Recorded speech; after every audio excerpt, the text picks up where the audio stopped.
If you're doing what 80% of other real estate agents are in relation to your prospecting processes, how you carry out your prospecting, then you're probably experiencing all the same challenges that they are. So here's here's a few ideas, 5 tips to do things a little differently. And it might be a bit woo-woo to some of you, others it will land beautifully. But I ask you to keep an open mind and just try these little tips out. Okay, so tip number 1. When you're preparing your list, stop for a moment with every name, it doesn't matter if it's a full name or a surname, and set an intention. Connect with that name and set an intention. In other words, in your mind's eye, you're probably quietly saying to yourself, and I would encourage you to do this with every single lead on that list that you're planning on calling in the next 24 hours. In your mind's eye, you might be thinking, I'm going to be contacting you in the next 24 hours, and I hope you receive me warmly.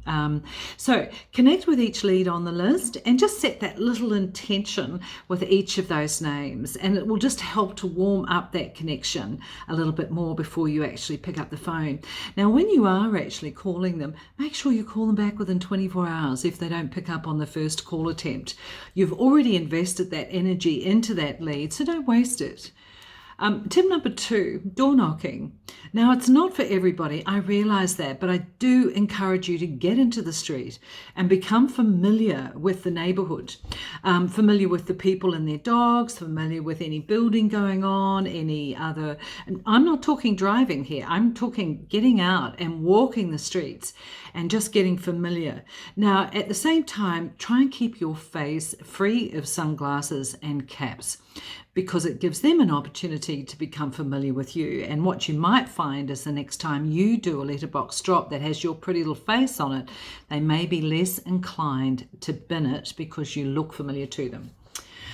Okay, also be a little cautious about when you introduce yourself as a real estate agent. I know it might be logical to some, but others get very enthusiastic. Step back from pointing this out to people until they're a little bit more familiar with you. And the final tip is, if you're walking in the mornings, try and get out there early enough so that you can spot all the trades vehicles and all the business owner vehicles that might be parked in driveways or near driveways regularly.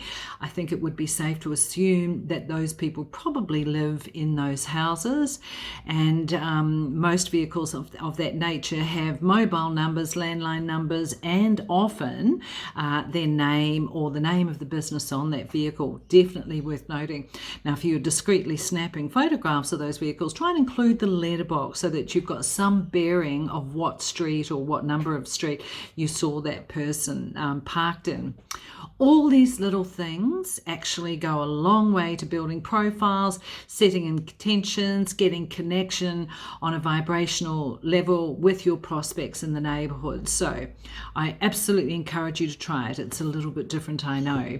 And I leave you with one final thought. Quitters never win, and winners never quit. We will chat soon.